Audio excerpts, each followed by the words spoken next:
bukan makhluk hidup. Virus itu beda dengan bakteri.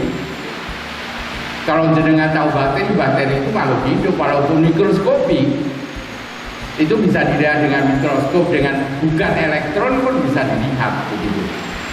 Tetapi ini materi penyusunnya itu berbahan baku makhluk hidup. Kalau batu itu materi penyusunnya bukan berbahan baku makhluk hidup. Yang kita sebut itu apa bahannya? DNA atau RNA. Jadi kalau ngomong DNA itu deoxynucleic acid, kalau RNA ribonucleic acid. Saya kalau sudah memberikan penjelasan begini, ini mata kuliah yang saya ajarkan di seluruh orang yang kalau berhubungan dengan mata kuliah saya, molekular biology, pasti wajib paham ini. Karena apa? Tubuh kita itu disusun oleh DNA. Molekul yang paling kecil di tubuh kita itulah DNA yang diterjemahkan dalam bentuk RNA. RNA itu ribonucleic acid. Kalau ngomong DNA, molekul yang tersusun lagi atas apa? Guanin dan sitosin, adenin dan timin. Lalu diterjemahkan. Nah ini agak kalau pengen tahu detailnya, itu mata kuliah 1 semester, memahami landasan biologi molekul, memahami DNA dan RNA. Dan yang namanya virus itu ada 2 jenis, virus DNA atau virus RNA. Kalau virusnya virus RNA cepat sekali mengalami penyesuaian, mengalami mutasi, itu yang bahaya.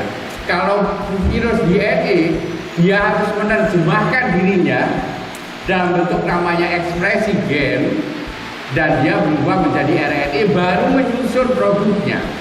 Kalau ini enggak usah diperintah, sudah jalan semau dia. Kalau itu sesuai nempel, memperbanyak. Karena itu ketika tubuh kita mengalami, saya bilang kalau capek-capek sudah mulai timbul batuk, jangan sepelekan, itu bukan flu sekarang itu, waspada. Kenapa? Karena dalam waktu yang sangat cepat sekali, ya ujungnya pasti merenggut nyawa kita. Itu.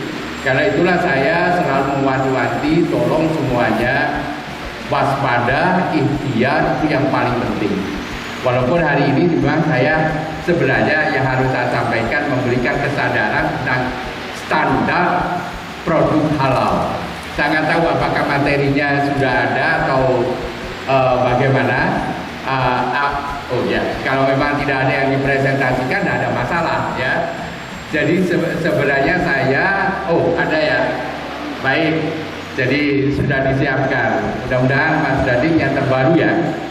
Jadi saya sudah mempersiapkan bahannya. Pertanyaannya itu adalah terkait dengan pasti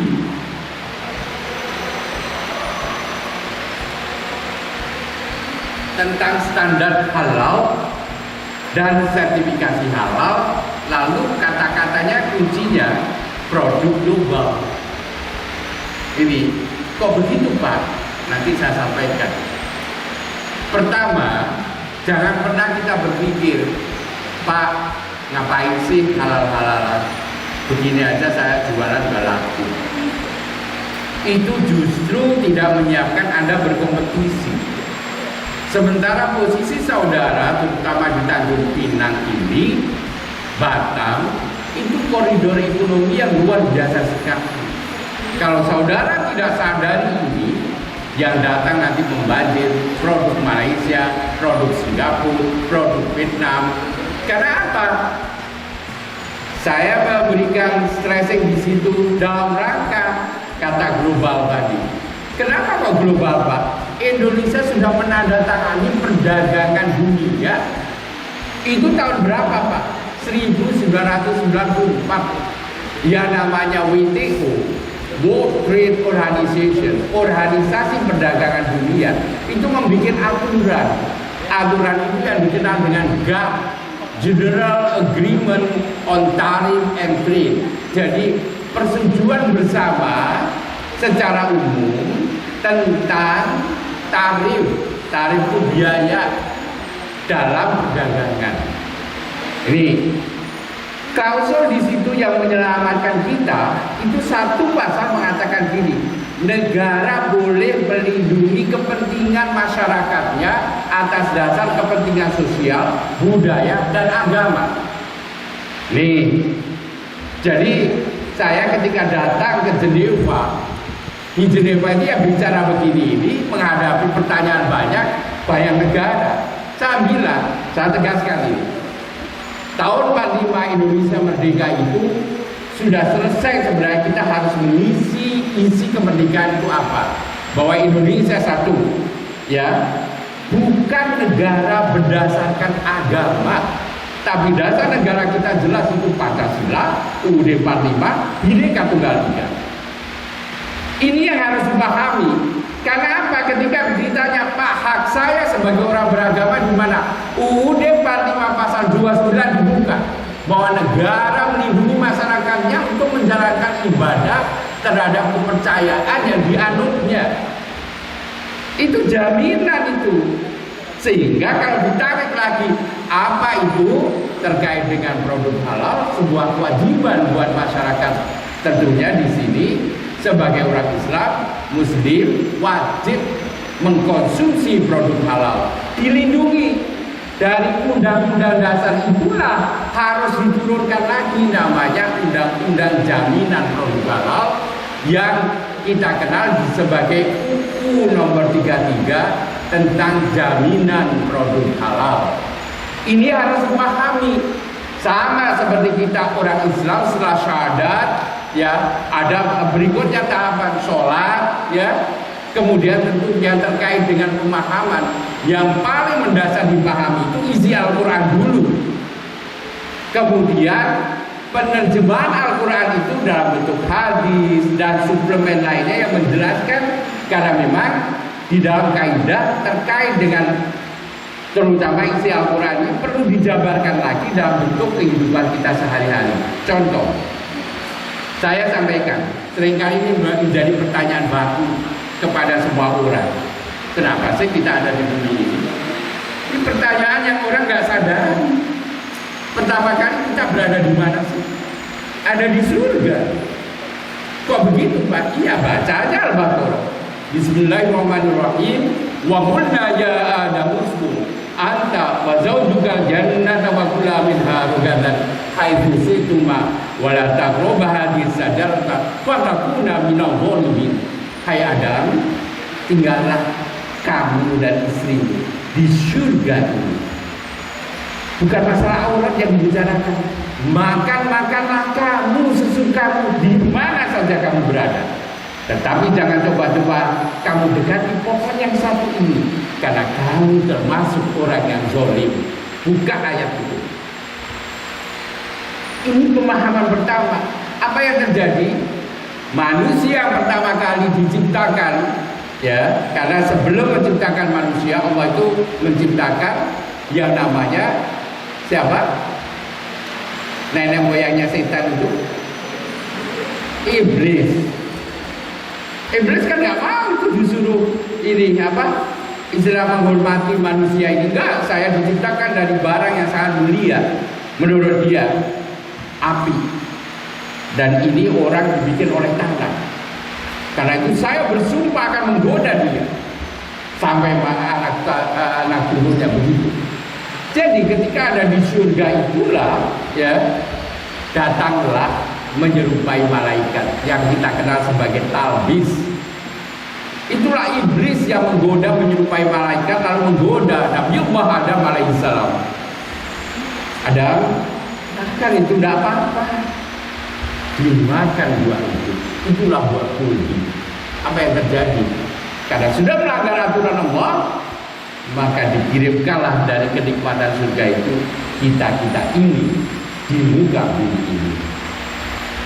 Jadi kalau kita renungkan, tiap kali saya bilang, kenapa sih kalian kalau meninggal dunia selalu berpikir mudah-mudahan masuk surga? Semua manusia akan bilang begitu. Ya, apapun katanya surga atau nirwana atau apa, semua menuju ke situ. Karena itu kampung halaman kita, rumah kita. Mereka mimpi ingin pulang, sama seperti jenengan ketika Idul Fitri. Kenapa Anda berbondong-bondong sibuk pulang kampung. Ini sama ketika kita berada di bumi ini, sejatinya kita hanya mampir, dan setelah itu kita akan pulang ke kampung halaman kita. Yang kita rindukan pulang ke yang namanya kampung kita itu surga yang selalu dirindukan. Karena itulah mudah-mudahan selalu doanya beliau-beliau ini yang meninggal dunia, ibadahnya, amal ibadahnya diterima Allah. Selalu doanya kalau di WA group disampaikan seperti itu. Berharap ke sana. Siapa yang berani mengatakan, alah biarin aja, aku tak rokok. Ini rokok. Kok injek yang namanya duri sekecil aja, kamu sudah jerit-jerit, kok berani banget? Karena naluri manusia itu memang diciptakan di sana awalnya. Pesan berikutnya, kapan kalau kita kaji lebih dalam lagi, halal dan haram itu bukan untuk muslim, bukan untuk Islam. Saya bacakan. Bismillahirrahmanirrahim. Ya ayuhan nas, kulu mimma fil ardi halalan thayyiban wa la tattabi'u khutuwatis syaitan innahu lakum aduwwum mubin. Perintahnya kepada siapa? Hai manusia. Sementara yang membaca isi Al-Quran sebagai bagian dari iman kita adalah muslim. Maka jenengan punya beban untuk menyampaikan kepada seluruh manusia makan makanan yang halalan thayyibah. Ini kalau kita baca Al-Quran, walaupun saya menyampaikan ini, barangkali saya ambil ayat per ayat, ada tanggung jawab di dalam kita semua untuk mengerjakan yang halalan thayyibah ini. Kepada siapa? Sebarkan untuk umat manusia. Karena pesannya ya ayyuhan nas. Ini. Dan di dalam satu ayat lagi diingatkan, wal yanzuril insanu ila ta'amihi. Hai manusia, perhatikan makanannya. Baik, saya sebelum masuk ke sana memberikan dasar pemikiran sebagai sebuah pesan wajib. Karena itu saya katakan kepada pelaku usaha, ketika saudara melakukan bahwa produknya ini halal, jangan bohong. Anda akan dipertanyakan nanti, bukan hanya karena Anda sudah memberikan kami, istilahnya itu gini, ketika saya membeli ada amanah di situ. Amanah itu diberikan bahwa saya membeli barang dan barang itu Anda jamin itu halal. Pertanggung jawabnya bukan hanya kepada kami, kepada sesama manusia, tapi nanti ditanyakan, kenapa kamu curang bahwa barang ini sebenarnya tidak halal, kamu katakan halal. Inilah hal-hal yang mendasar yang harus kita pegang, ya. Karena itu di dalam sebuah sesi kesempatan saya di dalam audiensi dengan siapapun, saya mengatakan bahwa ini pesan yang terkandung di dalam Al-Quran, dan Al-Quran itu adalah sebuah iman bagi kita. Ini, jadi Bapak Ibu sekalian, saya mengintroduksi ini penting, bukan masalah apa, karena yang Anda ingat ini adalah apa yang disampaikan di dalam Al-Quran. Perkara nanti bicara tentang undang-undang, nanti saya jelaskan lagi, karena ini view pertama yang harus kita pahami bersama.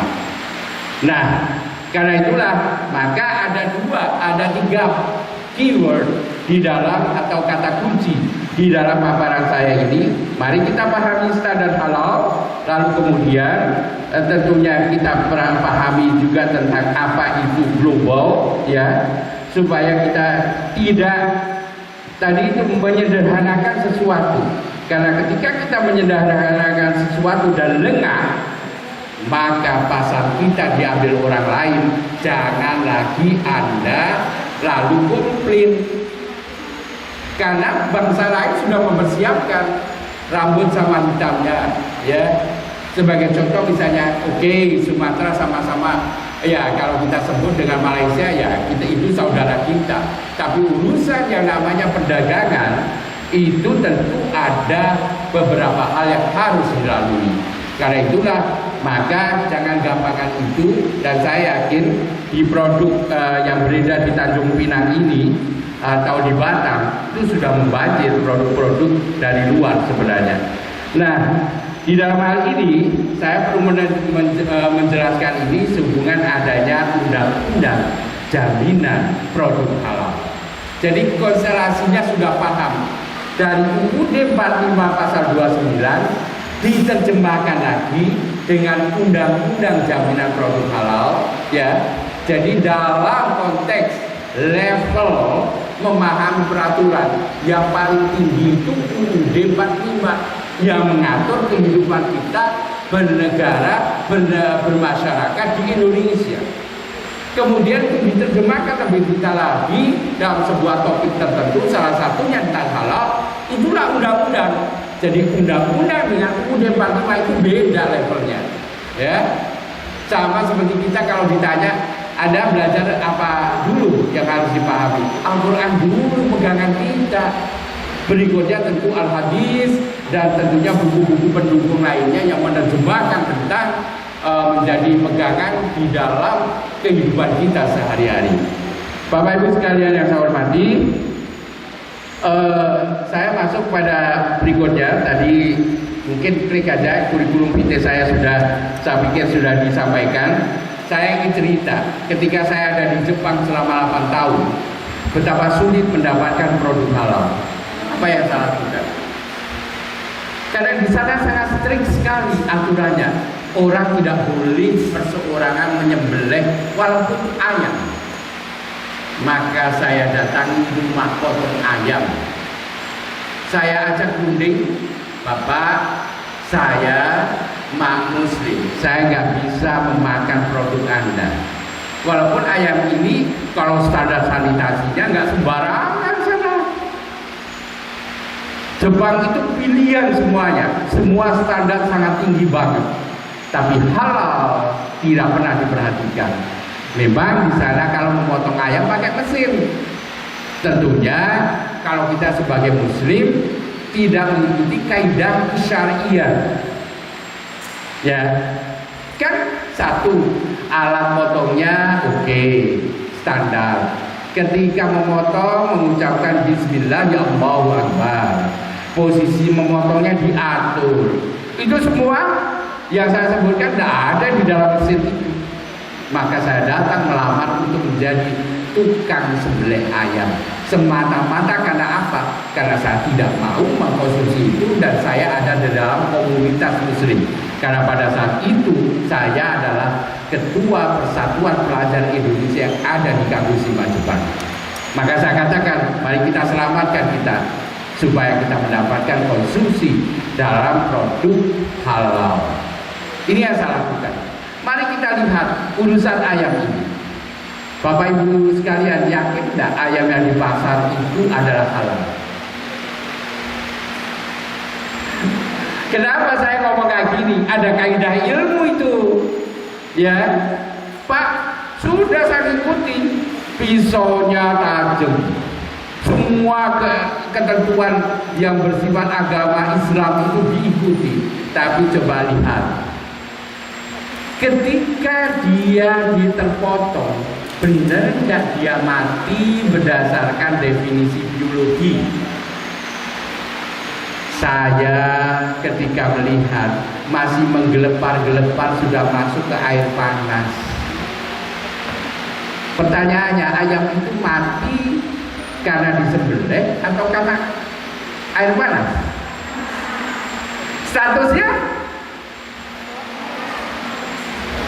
Statusnya kalau saya katakan ya itu ya kadang saya bergurau gitu ya, ini ya bangkai terhormat.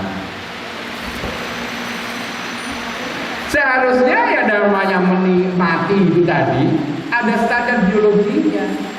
Darahnya sudah berakhir tetesannya, tidak ada gerakan lagi, masih kejut-kejut dia, sudah diambil dimasukkan air panas. Tuh, ini standar. Sama saudara, mau lulus S1 ada standarnya. Skripsinya tidak boleh nilainya D. Ada yang lulus S1 skripsinya D tapi lulus, tidak boleh.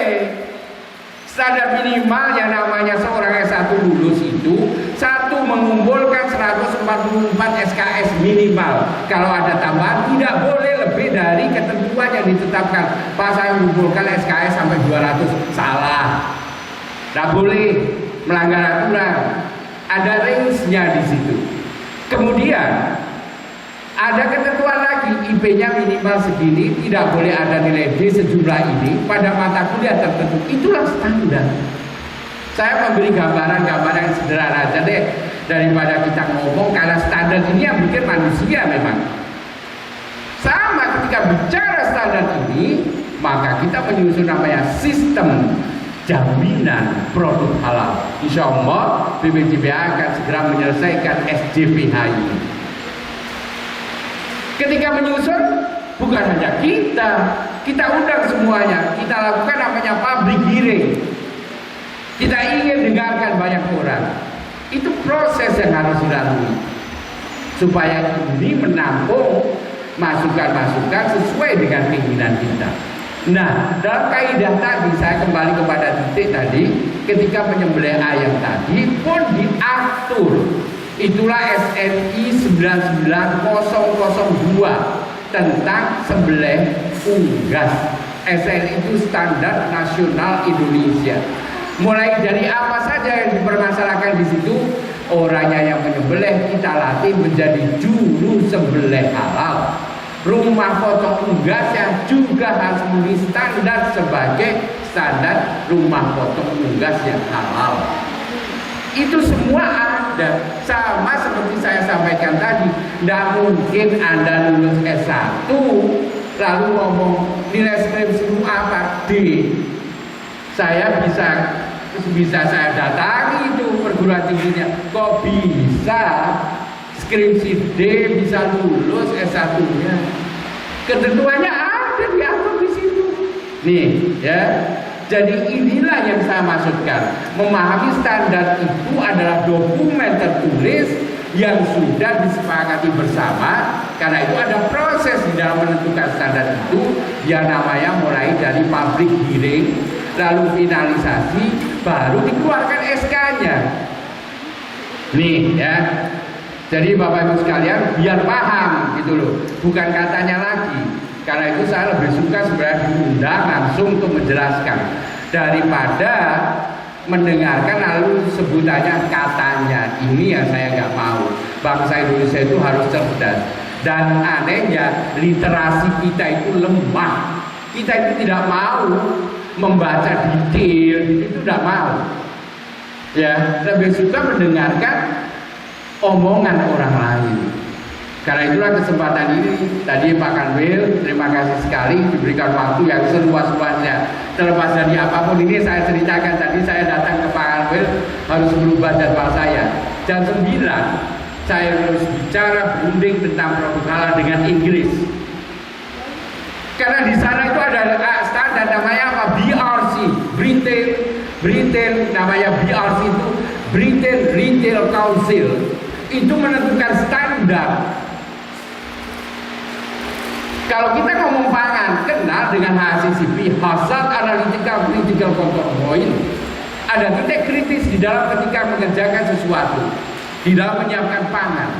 Kita kenal namanya SSOP, Standard Sanitation of SSOP itu Standard Sanitation of Procedure yang harus diterapkan. Ada lagi namanya GMP, Good Manufacturing Procedure. Prosedur bagaimana yang harus benar.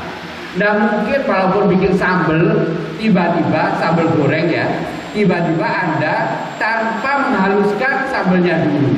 Pasti ada kronologi, ada flow, alur di dalam proses. Karena itu ketika saudara mengaplikasikan tentang sertifikasi halal, satu, bahannya apa, bahan tambahannya apa, bagaimana alur prosesnya, kemudian alatnya apa saja, apakah food grade apa enggak. Ini poin-poin. Pak kok sulit sih? Ini urusan makanan. Jenengan pasti dengar bagaimana ada video yang diunggah kita, mohon maaf, bikin saus tomat diinjak dengan kakinya. Jawabnya apa? Biar tambah vitaminnya Pak, vitamin E katanya.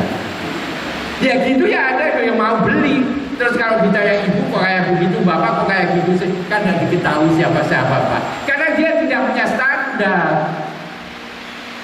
hanya berpikir keuntungan. Kalau hidup itu untung yang dimaksud itu orang yang pandai bersyukur, itu orang yang menguntung di dalam hidupnya, bukan tumpukan uang. Percuma saudara mendapatkan uang, harta yang berlimpah, ya, tetapi mendapatkan dengan cara yang tidak standar menurut ajaran agama kita. Ini loh yang harus kita pahami. Karena yang Anda siapkan ini para pelaku usaha, kejujuran. Karena kita bicara dengan manusia, kita bikin sistem. Apa sistemnya? Sistem jaminan produk halal. Di situ ada komitmen halal. Namun maaf, bagi mereka yang lagi menikah, pasti ada komitmen pernikahan yang disebutkan. Itu standar itu. Nggak ujuk-ujuk menikah begitu aja. Ketika ijab kabul disampaikan, dilamar dengan apa dan sebagainya. Itu standar yang harus dilalui, yang harus dinyatakan secara umum sehingga halayak tahu. Itulah sehingga dalam hal ini saya sampaikan penekanan yang penting. Jika kita berada dalam kejujuran, insya Allah ya namanya negeri yang kita idamkan, baldatun thayyibatun wa rabbun ghafur, itu akan datang. Ini. Tapi kalau kita tidak jujur, sesama manusia aja gak jujur, orang dibohongi dan sebagainya, gimana pertanggungjawaban kita kepada yang membuat hidup ini? Nah, pertanggungjawabannya tadi sudah saya sampaikan bahwa pesan ini adalah yang sengaja saya sitir dari hal yang paling mutlak di dalam kehidupan kita. Saya tidak akan mengupas ayat per ayat karena mohon maaf sesinya adalah sesi kita bicara tentang itu, dan saya sebenarnya sangat senang kalau itu dikaitkan untuk pemahaman secara pertanggungjawab. Ibu bapak saya tanya, pernah berbohong? Apa bentuk bohongnya? Apa bentuk bohongnya? Paling kalau anak bilang begini, anak saya sering berbohong Pak, katanya kuliah tapi enggak. Manusiawi itu. Yang kena dampaknya langsung pada diri saudara yang berbohong. Apa itu? Ada yang bisa jawab? Coba angkat tangan. Tidak apa-apa, salah tidak apa-apa. Ayo ngomong. Akan saya luruskan. Yang itu tidak ada sadari. Bu, saya sebenarnya kalau memberi kuliah begini nih, ya Pak, penjelasan gini, lebih suka berdiri dan jalan-jalan. Karena itu akan lebih semangat. Berbohong yang paling hakiki, bedakan antara rasa dan sari. Rasa apel dengan sari apel, siapa yang berbohong? Rasa apel. Lah anak yang jenengan dikai mie rasa apa sari? Sari cantik memang tetangga saya. Dia diberi rasa. Bu, ini saya beritahukan ya ibu dan bapak sekalian, ketika jenengan itu memegang ini produk rasa ayam, mata kita membaca, otak kita mencerna, sel kita itu berkomunikasi. Jangan dikira dia tidak berkomunikasi di sini. Habis ini akan masuk loh ke tubuhku rasa ayam. Tapi rasa itu ada nilai gizinya apa enggak? Enggak ada. Wah, rasa kok. Kalau sari beda. Saya bikin apel, saya jus, saya peres sari apel. Tapi kalau rasa apel, saya bisa ngambil air murni, air itu saya beri rasa-rasa itu. Itu rasa aja. Anda minum, tidak mendapat manfaat sel kita. Karena itu jangan kaget kalau sel kita berkomunikasi Anda bohongi. Pembohongannya bentuk apa? Banyak penyakit karena kebohongan yang dibuat sendiri. Karena sering mengkonsumsi itu akibatnya apa? Kanker. Salah satunya. Kenapa? Selnya berontak. Dia tidak terkendalikan di dalam tubuh ini. Dia berkembang menjadi sesuatu. Tanggung jawabnya kita sendiri yang bertanggung jawab atas kebohongan yang kita perbuat. Ini yang sering kali kita tidak pahami dalam kaidah memahami makanan yang masuk. Ya, Itu pemahamannya. Mari kita pahami. Dari sel, di dalam sel ada molekul. Tadi saya sebut DNA dan RNA. Karena di dalam sel itu ada organ yang mengendalikan. Ada mitokondria, ada inti sel dan sebagainya. Saya tidak perlu cerita itu. Ketika ini mau berkembang, pasti butuh asupan. Asupan itulah makanan, minuman. Dia sumber energi. Bentuk energinya apa? Kalau dijelaskan energi itu bisa berekspresi. Contoh, saya bicara ini karena saya harus diberi asupan tubuh kita. Kalau seandainya saya tidak makan seminggu, tidak mungkin saya bisa bicara seperti ini. Ya, energi itu berekspresi. Apa bentuk yang kita nikmati? Pemikiran yang benar. Pemikiran yang mencerahkan, pemikiran yang tidak menyesatkan karena diasup oleh makanan halal dan thayyibah. Itulah barokah. Ini ya. Jadi ini panjang kalau diurai. Karena itu kenapa para produsen tanggung jawab untuk menghasilkan manusia, kalau saya definisikan yang sebetulnya secara fisik alhamdulillah kita lengkap, diberikan kenikmatan lengkap, secara mental alhamdulillah kita lengkap, secara pemikiran kita sehat, secara ucapan kita benar yang kita sampaikan, memberikan pencerahan-pencerahan kepada kita. Itu yang itu didapatkan dari desain ilmu pengetahuan yang kita dapatkan. Saya tanya ini, seringkali ini dibahas ya. Jadi begini, ada cerita.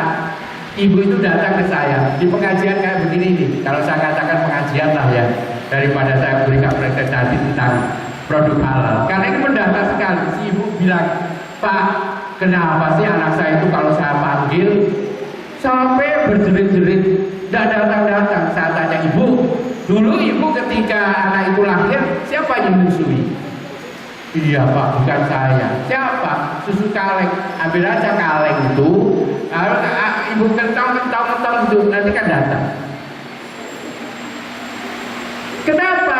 Tidak membuat chemistry, Bu, kolesterol itu datang. Dan sampai hari ini saya bicara, bahkan WHO bilang, ketika ada anak Anda lahir, wajib kamu susui.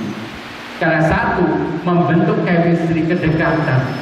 Walaupun dipisah dari ribuan kilometer, jika si ibu sakit, anak akan gelisah. Kenapa saya nggak bisa tidur? Jangan-jangan ibuku lagi begini.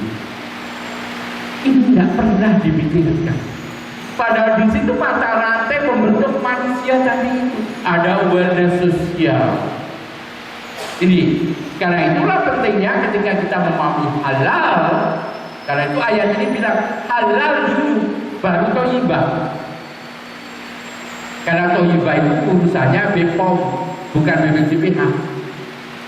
Walaupun ada kaidah lagi, jika darurat boleh halnya ditinggalkan.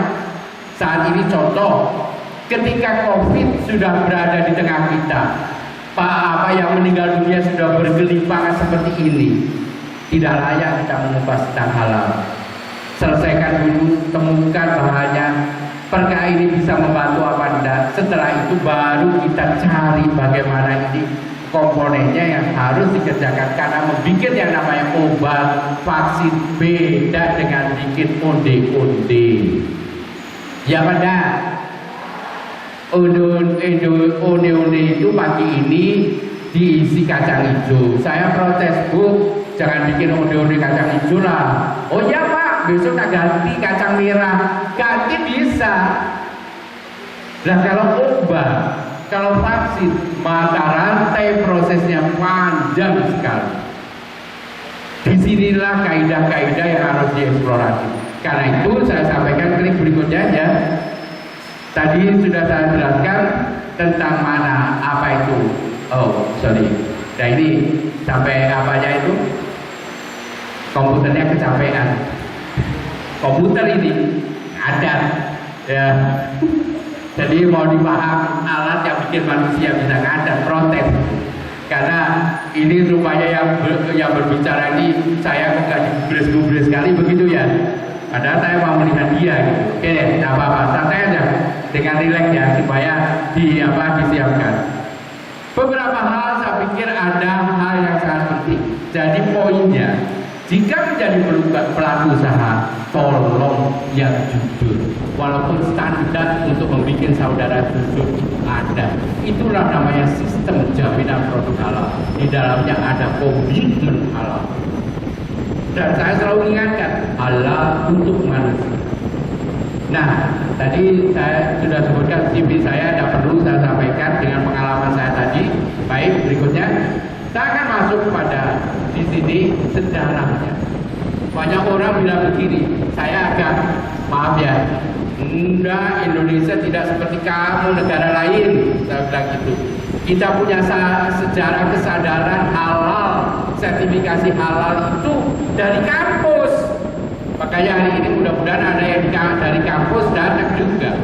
Karena halal itu ada eksplorasi sains dan itu berangkat salah satunya tentu tempat lahirnya Ikatan Cendekiawan Muslim se-Indonesia itu kampus Brawijaya ini.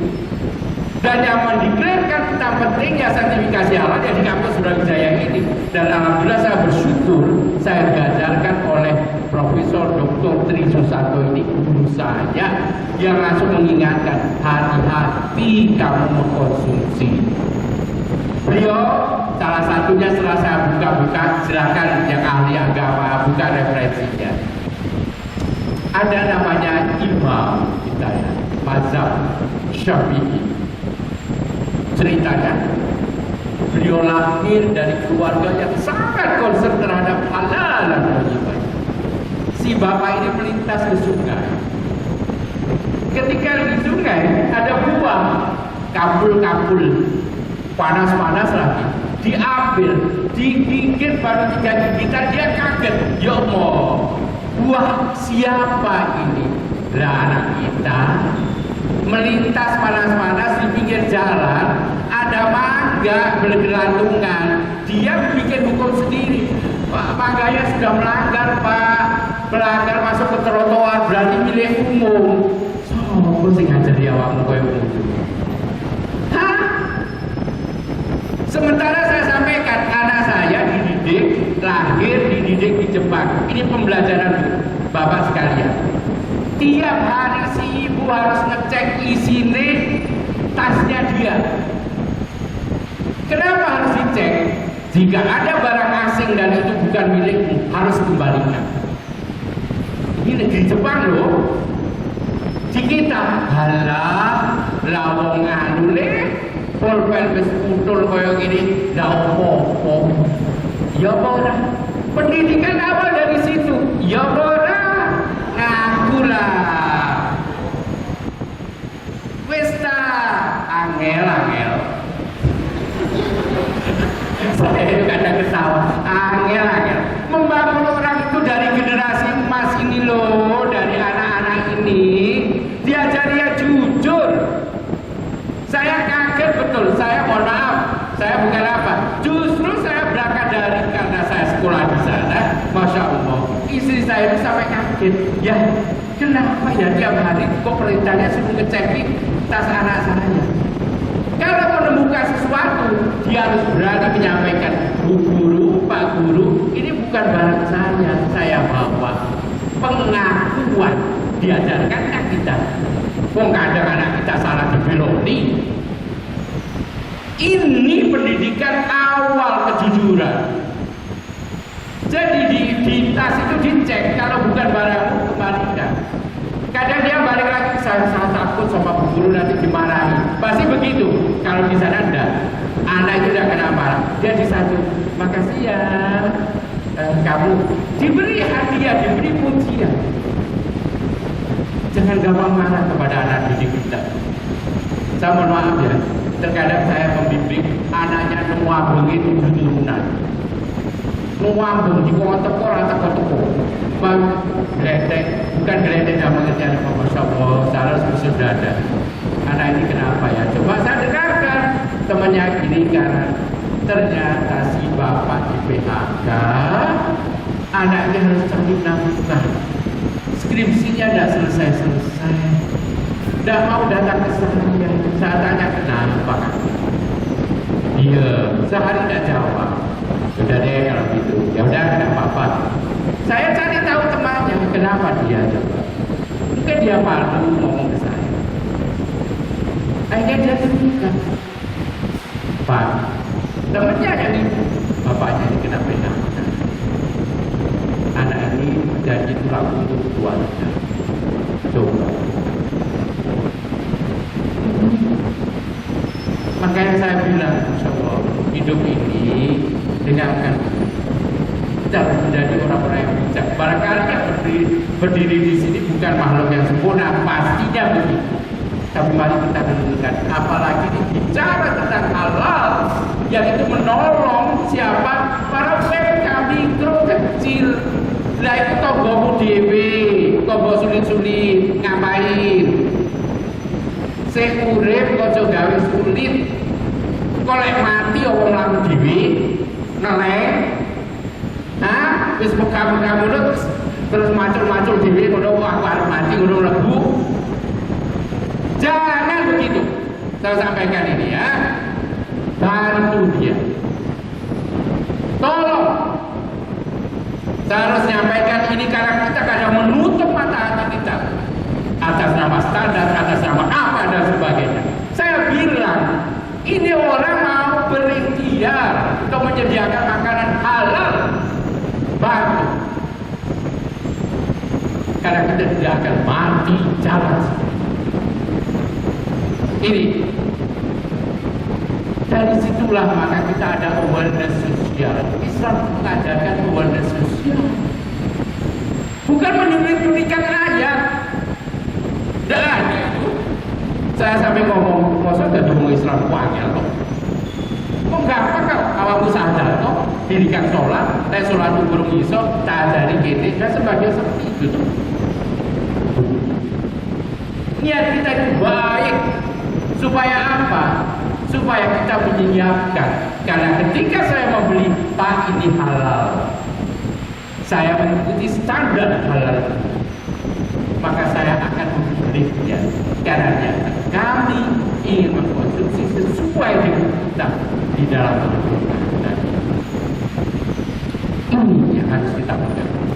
Karena itulah, maka ketika kita membicarakan tentang halal ini, konsep-konsep tentang itu saya selalu menyampaikan. Perhatikan, UMK ini bisa jadi saudara kita.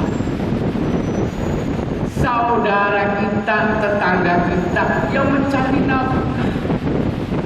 Supaya laku, maka ayo kita bersama-sama berpikir memfasilitasi dia. Karena itu mudah-mudahan yang di ruangan ini, ya saya selalu sampaikan, pemerintah ini kan punya anggaran terbatas.